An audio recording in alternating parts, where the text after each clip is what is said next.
वृंदावन की धूल में आज भी वो प्रेम की गूंज सुनाई देती है जो हजारों साल पहले राधा और कृष्ण के बीच खिली थी। ये कोई साधारण प्रेम कहानी नहीं है, बल्कि एक ऐसा आध्यात्मिक सफर है जो हमें सिखाता है कि सच्चा प्यार होता क्या है। कल्पना करिए उस समय की जब गोकुल की गलियों में एक नटखट बालक अपनी बांसुरी की मधुर धुन से सबका मन मोह लेता था। कृष्ण की वो मुस्कान, वो शरारती आंखें और उनकी बांसुरी की आवाज सुनकर राधा का दिल कैसे धड़कता होगा। लेकिन ये प्रेम कहानी उन आम प्रेम कहानियों से बिल्कुल अलग थी जिन्हें हम जानते हैं। राधा और कृष्ण का प्रेम फिजिकल वर्ल्ड की बाउंड्रीज को पार करके स्पिरिचुअल रेल्म में पहुंच गया था। राधा ने कभी कृष्ण से कुछ मांगा नहीं, कभी उनसे शिकायत नहीं की। उनका प्यार प्योर डिवोशन का परफेक्ट एग्जाम्पल था। जब कृष्ण मथुरा चले गए तो राधा ने उन्हें रोका नहीं। क्यों? क्योंकि उनका प्रेम पॉजेसिव नहीं था, बल्कि सेल्फलेस था। हिंदू फिलॉसफी में राधा को प्रकृति और कृष्ण को पुरुष माना गया है। ये सिर्फ दो इंडिविजुअल्स की लव स्टोरी नहीं है, बल्कि यूनिवर्स के फंडामेंटल प्रिंसिपल्स की कहानी है। राधा का प्रेम हमें सिखाता है कि सच्चा प्यार वो है जो बिना किसी एक्सपेक्टेशन के किया जाए। वो कृष्ण से मिलने के लिए रात के अंधेरे में यमुना के किनारे जाती थी, सोशल नॉर्म्स को तोड़कर, लेकिन ये सब उनकी डिवाइन लव की वजह से था। भागवत पुराण में राधा कृष्ण की लीलाओं का वर्णन है, जो हमें बताता है कि ये प्रेम मटीरियल डिजायर से कहीं ऊपर था। जब गोपियां कृष्ण के साथ रासलीला करती थी तो ये कोई वर्ल्डली डांस नहीं था, ये सोल का परमात्मा के साथ मिलन था। राधा इस रासलीला की क्वीन थी क्योंकि उनका प्रेम सबसे प्योर था।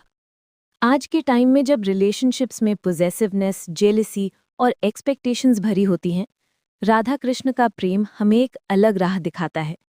राधा ने कभी कृष्ण को अपना बनाने की कोशिश नहीं की, उन्होंने उन्हें पूरी फ्रीडम दी। यही तो सच्चे प्यार की निशानी है, जब आप किसी को इतना प्यार करते हैं कि उनकी खुशी आपकी खुशी बन जाती है। मॉडर्न साइकोलॉजी भी यही कहती है कि हेल्दी रिलेशनशिप्स में स्पेस और इंडिपेंडेंस होनी चाहिए। राधा ने हजारों साल पहले ये सिखा दिया था। उनका प्रेम कंडीशनल नहीं था। वो कृष्ण से कहती थी, तुम जहां खुश हो वहीं रहो, मेरा प्यार तुम्हारे साथ हमेशा रहेगा।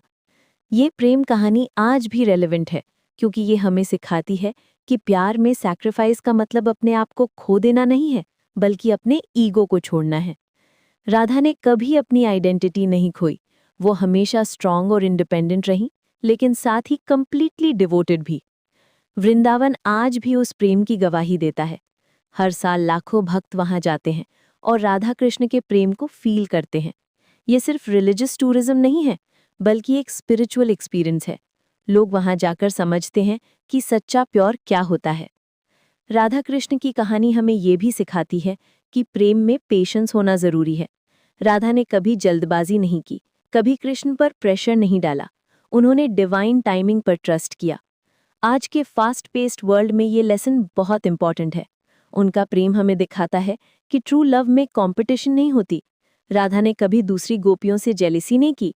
उन्होंने सबको प्यार से देखा, क्योंकि वो जानती थी कि कृष्ण सबके हैं, लेकिन उनका स्पेशल कनेक्शन यूनिक है।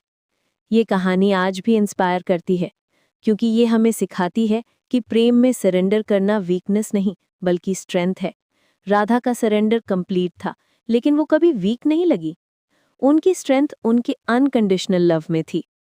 आज जब हम सोशल मीडिया पर परफेक्ट रिलेशनशिप्स के फेक पिक्चर्स देखते हैं, तो राधा कृष्ण का प्रेम हमें रियलिटी चेक देता है। सच्चा प्यार शो ऑफ नहीं है, बल्कि साइलेंट डिवोशन है। ये प्रेम कहानी हमेशा रेलेवेंट रहेगी, क्योंकि ये ह्यूमन हार्ट के डीपेस्ट ट्रूथ्स को टच करती है।